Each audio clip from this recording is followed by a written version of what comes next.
নবী আছেন মদিনায়। জোরে বলেন, আরেকটু জোরে হাত উঁচু করে ইয়া রাসূলুল্লাহ, জোরে ইয়া রাসূলুল্লাহ। নবী আছেন মদিনায় রে মুমিন ভাই, নবী আছেন মদিনায়। ওরে নবীর নামটি লিখিয়া রে চোখে লাগায়া, চোখের জ্যোতি খুলবে যে তোমার রে মুমিন ভাই, নবী আছে এর মদিনায়। নবী উম্মতের মায়াতে কাঁদেন মদিনাতে, উম্মতেরি মায়ায় নবী কাঁদেন রওজা পাকে। জোরে বলতে হবে সুবহানাল্লাহ। ওরে নবী উম্মতের মায়াতে কাঁদেন মদিনাতে, উম্মতেরি মায়ায় নবী কাঁদেন রওজা পাকে। ওরে তাই তিনার আশিকান করে নবীর নাম জফর, নবী নবী করে সর্বক্ষণে রে মুমিন ভাই, নবী আছেন মদিনায়। নবী কিয়ামতের কঠিন দিনে মিজান পলসে রাতের ধারে দাঁড়িয়ে নিজের উম্মত করবেন পার। কি বলে বলে খোদা এরা সবাই গুনাহগার, কেমনে হবে পার। কেন্দে কেন্দে জানাই গো মাওলা রে মুমিন ভাই, নবী আছেন মদিনায়, নবী আছেন মদিনায় গো মুমিন ভাই, নবী আছেন মদিনায়। হযরতে ইমাম হুসাইনের এই যে খেমার ভিতরে মানুষেরা পানি পান করতে পারে না, বলছে ওই ফাতেমার লাল আমি, ওই ফাতেমার দোলানি বেটি গো আমি হলাম জয়নাবা।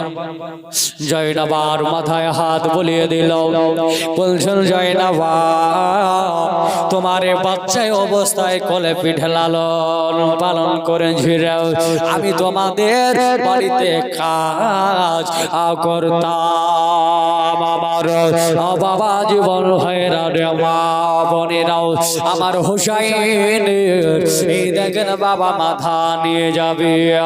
আল্লাহ আল্লাহ সুবহানাল্লাহ। তবে তার পূর্বে একটা ঘটনা ঘটে গেল কিমার ভিতরে, আপনার কিনা দেখেন আপনার জয়নাল আবেদিন আপনার জরাজরিত হয়ে আছে, সারা শরীরে বড় জ্বর লেগে আছে, এই দেখেন খেমার ভিতরে আছে। আল্লাহ আল্লাহ ওই কাফের বেদিনেরা বলল এক কাজ করো, ওই দেখো খেমায় আগুন লাগিয়ে দাও, ওই খেমাতে আগুন লাগিয়ে দাও রে, খেমায় আগুন লাগিয়ে দাও। খেমায় আগুন লাগিয়ে দেওয়া হলো। আপারে খেমায় যখন আগুন লাগিয়ে দিল, দরবার করে ফলাদিন গোলা ফুটতে আরম্ভ করলো। কিন্তু আপনার কিনা সাহার বানো জলদি করে জয়নাবাকে বলছেন, বল জয়নাবা সবে যখন হলো রে হলো, মনে হয় আমার জয়নাল আবেদিন আর মনে হয় পৃথিবীতে নাই। বলে কানে ওই দেখো জয়নাল আবেদিন আজকে খেবার ভিতরে ভরায় আছে। এইদিকে বাবা আজকে খেমায় যেন আগুন লাগাইয়া দিয়েছে রে আমার ভাইরাও আমার মা বোনেরা গো। এইবারে তাড়াতাড়ি করে মা জননীর জান কাকে বলে ওই দেখেন বাবা আগুন দাও দাও দাও দাও করে পলাদিন জ্বলছে, ফোসা ফোফা হয়ে জানল জয়নাল আবেদিনের পিঠে পড়তে লাগলো। মা যাওয়ার পরে বিবি সাহার বানু যাওয়ার পরে আব্বা গো আজকে জানো আপনার কি না ওই আগুনের ফোপা গলাকে হাত দিয়ে যেন আপনার সরে দিল। আগুনের ফোপা গলাকে হাত দিয়ে সরে দিল, চামড়া ফিনিয়ে গেল, হাতে যেন মোটা মোটা ফোসা পড়ে গেল। সারা শরীরে যেন বাবা ওই যেন পলাদিনের যেন গলন পড়ে গেল। সারা শরীরে ফোপা ফোপা হয়ে গেছে। আমার ভাইয়েরা রেও আমার মা বোনেরাও বাইরে বের করা হলো। আল্লাহ আল্লাহ এরা দেখলো এত করেও হইল লাও, তবে এক কাজ করো, আইলে মায়াদের মেয়েদেরকেও নির্যাতন করো, তাদের সাথে ব্যভিচারিণী কাজ করো যাও। যেমনি বলা হয় হাজরাতে সাকিনা বাচ্চা মেয়ে ফুপুর কাছে গেল, বলে বাবু আম্মা এবার মনে হয় মেয়েদের ওপর হামলা হবে হামলা হবে। আমার ভাইয়েরা গো এবার মনে হয় আমাদের ওপর বড় টর্চার শুরু হবে। কিন্তু ভাইয়েরাও ওই দেখেন এখনো জয়নাল আবেদিনের শরীরে বড় জ্বর থাকার পরেও তলোয়ার ধরে দাঁড়িয়ে গেল। এখনো হোসাইনের খুন জিন্দায় আছে, জোরে বলে এখনো হোসাইনের রক্ত জিন্দায় আছে। এই আমি জয়নাল আবেদিন বলছি রে আজকে আপনার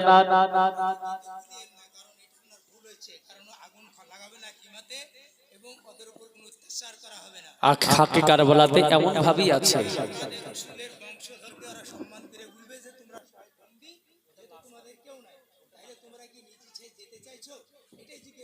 ওটা লাস্ট আসবে, তবে আমি যেটা বলছি ওটাই শুনেন। খাকি কারবালাতে আল্লামা আব্দুল হক মুহাদ্দিসে দেহলভী এমন করে লিখেছে যে যখন হযরতে জয়নাল আবেদিন তাদেরকে আপনার কেনা পরিহার করবে তখন তারা ভয় ডরে আর আসবে না। কারণ এই বেরাদার ইসলাম তাদের মধ্যে ভালো ছিল খারাপ ছিল, তার মধ্যে এবার তাদেরকে কিছু শ্রেণীর মানুষ তাদের আপনার হামলা করার চেষ্টা করেছিল। তবে হযরতে জয়নাল আবেদিন বলেছিল আমরা থাকা পর্যন্ত আমি থাকা পর্যন্ত তাদেরকে আপনার আক্রমণ করতে দেব না। তারা আর আসতে পারেনি। তারা হযরতে জয়নাল আবেদিনের আপনার ওই হুঙ্কারে তারা পিছে হটে গিয়েছিল। আর তারা আপনার কি করেছিল, তারা ওই হযরত ইমাম হুসাইনের মাথাখানাকে নিয়ে যাওয়ার জন্য আপনার বল্লমের আগায় ভরে নিয়ে যাওয়ার জন্য রেডি হয়েছিল। এমনটা খাকে কারবালা জীবনীতে একেবারে হুবাহুব লেখা রয়েছে। আপনি নেটে সার্চ করেন খাকে কারবালা কিতাব, আপনি পেয়ে যাবেন। ব্রাদার ইসলাম তবে বাংলা বই পড়লে পরে ওয়াজ মিলবে না, বাংলা বই পড়লে ওয়াজ মিলবে না। ব্রাদার মুআজ্জাজ সাবাইন ইকরাম হযরতে ইমাম হুসাইনের এই যে মাথা মোবারক বল্লমের আগায় ভরে নিয়ে এবার যখন যেতে আরম্ভ করলো, ব্রাদার ইসলাম যে বল্লমখানা ধরেছিল তার নাম ছিল খুলি। তার নাম কি ছিল? খুলি। এই খুলি বল্লমখানা নিয়ে যেতে লাগলো। নিয়ে যেতে যেতে যেতে যেতে হঠাৎ একটা জায়গায় আপনার কিনা এই আপনার বল্লম থেকে আপনার বল্লম সহ মাথা জমিনে পড়ে গেল। যেমনি জমিনে পড়ে যাওয়া আপনার খুলি চেষ্টা করে দেখি মাথাখানা উত্তোলন করবো, মাথাখানা তুলবো, চেষ্টা করার পরে খুলি মাথা তুলতে পারেনি পারেনি পারেনি মাথা তুলতে পারেনি। এবার যখন মাথা তুলতে পারলো না, দেখছে যদি আমাদের নেতা যদি ইবনে সাদ দেখে নাই, এজিদ যদি দেখে নাই, তাহলে পরে আমাকে বকাঝকা করবে। এর লেগে পাতলা মানুষকে যুদ্ধে আনতে হয় না, মাথাকে আনতে রাখতে পারিস না। দেখছে যে মাথা তুলতে পারে না। এবার আরো দুইজন দেওয়া হলো, দুইজন যাওয়ার পর মাথাকে তোলার চেষ্টা করলো, মাথা তুলতে পারলো না। 10 জন গেল, তবুও তারা মাথাকে তুলতে পারে পারেনি। এবার দেখছে মাথা যখন তুলতে পারলাম না, এক কাজ কর, এটা মনে হয় জয়নাল আবেদিনের কোন ছক হতে পারে। যাওয়ার পরে জয়নাল আবেদিনের কাছে যাওয়ার পরে জয়নাল আবেদিনকে একটা চাবুকের আঘাত পিঠে মেরেছিল। জয়নাল আবেদিন ওই সময়তে বলেছিল যে বলো আমাকে তোমরা কেন আঘাত করছো? তারা বলেছিল জয়নাল আবেদিন শোনো, আজকে তোমার আব্বার মাথা কেন ওঠে না? তুমি কি কোনো জাদু মন্ত্র করেছো? জয়নাল আবেদিন বলছে মাথা তোমাদের নিকটে কেন উঠে না? উঠে তোমরাই বলতে পারবে, আমাকে কেন জিজ্ঞাসা করো? তবে দাঁড়াও, আমি আমার আব্বা জানের সাথে একটা কথা বলে নি। ওই জায়গা থেকে হাত দিয়ে বলেছিলেন, আব্বা গো, আপনি আজকে কিনা কেন বড় ওঠেন নাই? আব্বু আমারে বড় টর্চার করতে আরম্ভ করল গো। আমার ভাইরা, মা বোনেরাও, আব্বাজি, দোস্ত বুজুর্গ আমার, এবারে আপনার যখন বলা হলো ওই কারবালার জমিনে ইমাম হুসাইনের মাথা মোবারক কি বলেছিল? কি বলেছিল বলেন? কারবালার জমিনের মাথাতে কি বলেছিলেন? অনেকেই তো জাননেওয়ালা গামছাওয়ালা আছেন। কি বলেছিল বলেন? যে ইমাম হুসাইনের মাথা যখন উঠাবে, তো ইমাম হুসাইনের মাথা কি কারণে উঠেছিল না বলেন? বাংলা বই পড়লে এইসব আজ পাবেন না। কারবালার জমিনে কাটা মাথাতে বলেছিল জয়নাল আবেদিন শোনো, ওইখানে দেখো তোমার বোন জয়নাবা রাস্তায় পড়ে আছে, আমি মাথা উঠিয়ে গেলে ওর জয়নাবের শরীরের ওপর দিয়ে ঘোড়া দড়িয়ে যাবে, জয়নাব বাচ্চা মেয়ে ঘোড়ার পায়ে পড়ে শহীদ হয়ে যাবে। তাই বলেছিল দেখো আজকে কিনা আপনার জয়নাব না হযরতে সাকিনা জয়নাবার পাশে বসেছিল। হযরতে সাকিনা রাদিয়াল্লাহু তাআলা আনহা কোথায় দেখো ফুপু আম্মা জয়নাবকে ডাক দিয়ে বলছেন, ও ফুপু আম্মা জয়নাব, বলুন তো আমার বোন হযরতে আপনার সাকিনা কোথায়? তো বলছে তো আমার পাশে বসেছিল। দেখছে যে নাই, উনি আপনার অজ্ঞান হয়ে বেহুশ হয়ে গিয়েছে, উনি আপনার কেনা চলে গেল। আপনার দেখছে যে রাস্তায় পড়ে আছে। আব্বা জি মুসলমান, যে রাস্তা দিয়ে আজকে আপনার কেনাও হুসাইনের মাথাকে নিয়ে যাওয়া হবে, ওই রাস্তায় পড়ে আছে, আজকে আনা হলো। আল্লাহ আল্লাহ, এ তো অজ্ঞান হয়ে আছে, জ্ঞান নাই, বেহুশ হয়ে আছে। তাহলে এই জ্ঞানটা কেমন ভাবে ফেললো? জ্ঞানটা কেমন ভাবে ফেললো? মুআজ্জাজ সাহাবায়ে ইকরাম, দোস্ত বুজুর্গ আমার, বলা হয়েছে যে আল্লাহর নবীর বেটি খাতুনে জান্নাত হযরতে ফাতিমা রাদিয়াল্লাহু তাআলা আনহা, আপনার বেটি হযরতে আপনার জাইনাবা, আসমান থেকে আওয়াজ আসলো, এ জাইনাবা শোনো, আজকে তোমার হাত মোবারক খানাও জাইনাবার নাকের কাছে নিয়ে যাও। আজকে হাত মোবারক নাকের কাছে নিয়ে গেলে তাতে ফাতিমার ঘান পাবে, আর ফাতিমাতে ঘান পেলে নবীর ঘান পাবে। অটোমেটিক সে অজ্ঞান থেকে জ্ঞানে ফিরে আসবে। জোরে বলেন সুবহানাল্লাহ। তো সঙ্গে সঙ্গে হাতটা যখন লাগানো হলো, আল্লাহ আল্লাহ সুবহানাল্লাহ, এ হযরতে সাকিনার জ্ঞানটা ফিরে এলো। হযরতে আপনার সাকিনা রাদিয়াল্লাহু তাআলা আনহা আবার ফুপু জাইনাবের কাছে থেকে গেলেন, মাথাকে এবার টান দিয়ে তোলা হলো, মাথা একাই উঠে পড়লেন। জোরে বলেন সুবহানাল্লাহ। মুআজ্জাজ সাহাবায়ে ইকরাম, দোস্ত বুজুর্গ আমার, হযরতে ইমাম হুসাইন রাদিয়াল্লাহু তাআলা আনহু এই মাথাকে নিয়ে তারা কি করেছিল? ফুটবল পর্যন্ত খেলেছিল। মুআজ্জাজ সাহাবায়ে ইকরাম, দোস্ত বুজুর্গ আমার, এই মাথা নিয়ে যাওয়া হয়েছিল। যেতে যেতে একটা গাছতলাতে এক আপনার কিনা বলা হয়েছে তাদের আপনার কেনা ধর্মগুরু, তাদের আপনার সে যারা পূজা করে তাদের বাড়ির কাছে নিয়ে যাওয়া হলো। একের পর এক 7 জন ব্যক্তি হযরতে ইমাম হুসাইনের মাথাকে মনে করে পরিবর্তন করে নিজের সন্তানকে জবাহ করে শহীদ করে তারা মাথা দিয়েছিল। আল্লাহ আল্লাহ সুবহানাল্লাহ। প্রথমের বাড়িতে গেল, তারা বলছে শোন, আমরা আমার এতগুলা সন্তান থাকার পরে আজকে ইমাম হুসাইনের মাথা নিয়ে গিয়ে বেইজ্জতি করবে? না না না, এটা হতে পারে না, এটা হতে পারে না। আমার সন্তানকে আজকে আমি জবহ করি, তার মাথাটাকে আমি দেব। প্রথম হলো, দ্বিতীয়, তৃতীয়, চতুর্থ, পঞ্চম, ষষ্ঠ, সপ্তম, সাতখানা হয়ে গেল। এই সাতজনাকে আল্লাহ পাক রব্বুল আলামিন শহীদের দরওয়াজা দিয়েছিলেন। মুআজ্জাজ সাবাইন ইকরাম, দোস্ত বুজুর্গ আমার, এই বেরাদার ইসলাম, এই মাথা যে কেটে নিয়ে গিয়েছিল, তাকে ওই যে আপনার বলা হয়েছে ইবনে জিয়াদের লোকেরাও আপনারা তাকে কি পুরস্কার দিয়েছিল? তারা বলেছিল পুরস্কার দিব, কিন্তু কি দিয়েছিল? তারা বলেছিল যদি হোসাইনকে আনতে পারো হয় আমি তার হাতে হাত দিয়ে বায়াত গ্রহণ করব, না হয় সে আমার হাতে হাত দিয়ে বায়াত গ্রহণ করবে। কিন্তু তাকে মারতে নিষেধ করেছিল, করেছিল না? করেছিল। কিন্তু তাকে আপনার শহীদ করে নিয়ে যাওয়ার কাটা মাথা যখন নিয়ে যাওয়া হলো, ও বেরাদার মুআজ্জাজ সাবাইন ইকরাম, তাকে কুকুরের মতো বলা হয়েছে। কুকুর যেমন বাড়ি থেকে আমরা দেখবেন লাঠি ঝাঁটা দিয়ে তাড়িয়ে দিই, ওই রকম কুকুরের মতন দূর দূর দূর দূর করে তাড়িয়ে দেওয়া হয়েছিল। হয়েছিল না হয়নি? এর জন্য বলা হয় হোসাইন কারবালার ময়দানে যে শহীদ হবার পরেও হোসাইন আজও জিন্দা আছে, কিয়ামত পর্যন্ত জিন্দাই থাকবেন। জোরে বলি সুবহানাল্লাহ। কিন্তু আপনি লক্ষ্য করে দেখুন, ইয়াজিদ নাম কাহরির পাবেন না, ফেরাউন নাম কাহরি পাবেন না, নমরুদ নাম কাহরি পাবেন না। এই কয়েকটা নাম আছে, এই নামগুলোকে এত ঘৃণা করে। তবে আপনার বেরাদার হোসাইনের নাম প্রত্যেকটা গ্রামে পাবেন, প্রত্যেকটা পাড়াতে পাবেন। মুআজ্জাজ সাবাইন ইকরাম হোসাইন আজও জিন্দা হয়ে আজকে আপনার রয়েছেন।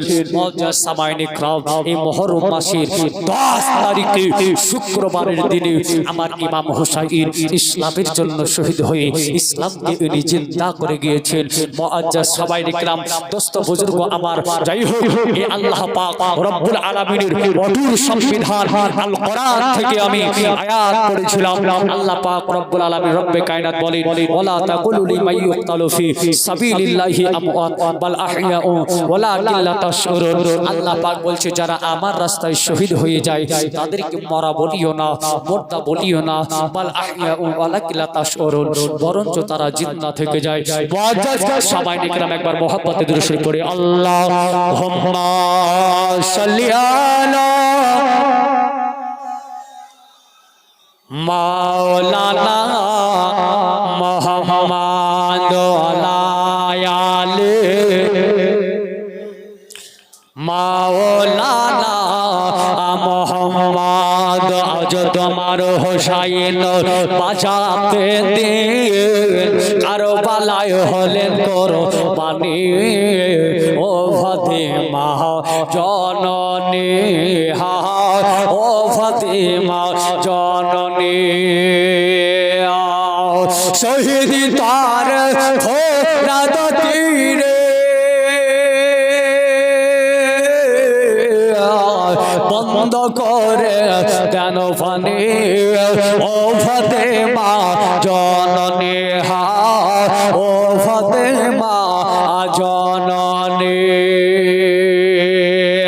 মর হোসাইন অগমায়ের রঞ্জার জানি ধরে, বড় হোসাইন কেন্দে বলে, বিদায় দাও গো মা জননী, কারবালাতে যাচ্ছে চলে, কারবালাতে যাচ্ছে চলে, বিদায় দিতে আমার মা ফাতেমার ঝরে যায় চোখের পানি, ও ফাতেমা জননী, ও ফাতেমা জননী।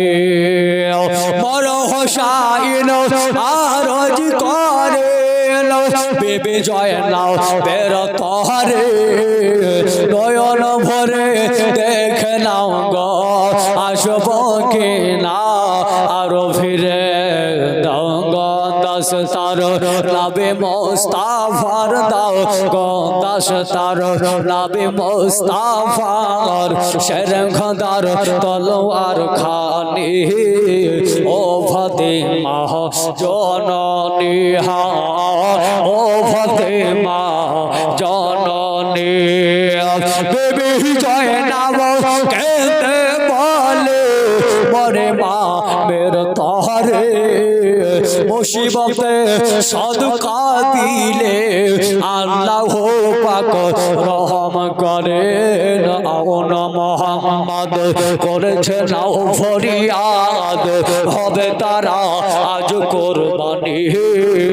ও ফাতেমা জননী, ও ফাতেমা জননী, তলোয়ারি চালে খোল জন মারে, রগত দরিয়া বয়ে যায়, মাসুম বুকে তীর লাগে, আলে আসগারের কালে যায়। পান করিতে হাউজে কাউসার, পান করিতে হাউজে কাউসার, জান্নাত গেলেন তিনি। ও ফাতেমা জননী, আবু সাঈদের কি শরত আছে বলতে তাদের জীবনে। ও ফাতেমা জননী, ও ফাতেমা জননী। যাই হোক ব্রাদার ইসলাম মুআজ্জাজ শামিল, তবে লাস্ট কথা, এই হযরতে ইমাম হুসাইনের বিবি ছিল কয়টা? আর হযরতে ইমাম হাসানের বিবি ছিল কয়টা? আর হযরতে আলীর বিবি ছিল কয়টা? কে বলতে পারে? যে বলতে পারবেন তার জন্য 100 টাকা পুরস্কার থাকবে। যে বলতে পারবেন যে হযরত ইমাম হুসাইনের বিবি ছিল কয়টা, ইমাম হাসানের বিবি ছিল কয়টা, আর তিনার আব্বা হযরতে আলীর বিবি ছিল কয়টা, কে বলতে পারে? সে আলেম হোক, আপনাদের সাধারণ মানুষ হোক, পাবলিক হোক, যে বলতে পারবেন 100 টাকা পুরস্কার পাবেন আমার পক্ষ থেকে। নাই, হযরতে আলী আল মুর্তজার বিবি ছিল 8 খানা। কয়খানা বললাম? হযরতে আলীর বিবি 8 খানা। হযরতে হাসানের বিবি ছিল 103 খানা। কয়খানা? 103 খানা। কোন রাওয়াত বলছেন 111 খানা। তবে শাহিদ ইবনে শাহিদ একটি কিতাব, জীবনের খুব গুরুত্বপূর্ণ কিতাব। ওই কিতাবে বলছেন হযরতে আলী শেরে খোদার বিবি 8টা। এই কিতাবে হযরতে ইমাম হাসানের বিবি বলছেন 103 খানা। তবে বেশি অংশ কিতাবে 103 খানা রাওয়ায়াতের কথাই বর্ণনা বেশি রয়েছে। আর হযরতে ইমাম হুসাইনের বিবি হচ্ছে 90 খানা। কয়খানা বললাম? হযরতে ইমাম হুসাইনের বিবি কটা? কটা বললাম? 90টি। আর হযরত ইমাম হাসানের 103 খানা। আর হযরত আলী 8 খানা। তাহলে মুসলমান, এবার যদি আপনি বাংলা বই পড়েন, যদি বলেন যে 103 খানা বিবি ওই কোন জায়গায় দেখান তো পাবেন? হ্যাঁ পাবেন। তবে ইমাম হুসাইন যখন কারবালার ময়দানে যাচ্ছেন, তো বেটির বাপেরা বেটিকে নিয়ে রাস্তায় দাঁড়িয়ে আছে। যদি শহীদ তো হবে জানে, যদি একবার বিবাহ হয়ে যায় তো আমার বেটি শহীদের দরওয়াজা পাবে, আপনার শহীদের বিবির মর্যাদা পাবে। জোরে বলেন সুবহানাল্লাহ। এই হিসাবে বিবাহ দিয়েছেন। তবে ঘর সংসার সকলের সঙ্গে করেননি। হযরত ইমাম হাসানও তাই। হযরত ইমাম হাসানকে কি খাইয়ে শহীদ করা হয়েছিল কে বলতে পারে? 20 পান করে। 20টা কে পান করিয়েছিল? হ্যাঁ 20টা পান করেছিল কে? পান করিয়েছিল কে? ময়মনা কর্মী।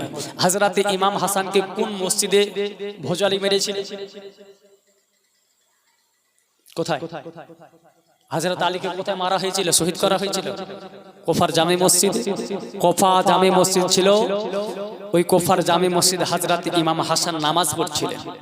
নামাজে যেমন বৈঠকে ছিলেন, আমরাও থাকি এরকম বৈঠকে। ছদ্মবেশী মারওয়াম নামে একজন ব্যক্তি, উনি চাদরের তলে ভোজালি খানটা নিয়ে গিয়ে ভোজালি পেছন দিক থেকে মেরেছিল। এই পায়ের বৃদ্ধাঙ্গুলির মিডিলে গেঁথে গিয়েছিল, গোটা মসজিদ থেকে গিয়েছিল। মুআজ্জাজ সাহাবায়ে ইকরাম আর ময়মনা করনি পানির কলসির ভিতরে আপনার উপরে কাপড় ছিল, কাপড়ের উপরে বিষের বড়িগুলোকে ঘষিয়ে জোহর করে বিষটাকে আপনার পানিটাকে বিষাক্ত করে দিয়েছিল। যাই হোক ব্রাদার মুআজ্জাজ সাহাবায়ে, আবার যদি কোনোদিন আপনাদের গ্রামে আসি ইনশাআল্লাহ আবার আপনাদেরকে শোনাবো। আর রাত্রিও অনেকটাই হয়ে গিয়েছে, কথা দিয়েছিলাম একটা, প্রায় 1টা বাজছে। যাই হোক এখান থেকে আমি আমার বক্তব্য করলাম। বলতে গিয়ে ভুল ত্রুটি খোদার কাছে ক্ষমা প্রার্থী, ভাষায় যদি হয়ে থাকে ভুল বা ত্রুটি ছোট ভাই এবং সন্তান হিসাবে ক্ষমা করবেন। আরেকটিবার মহাব্বত আমরা দুরূদ শরীফ পাঠ করি। আল্লাহুম্মা সাল্লি আলা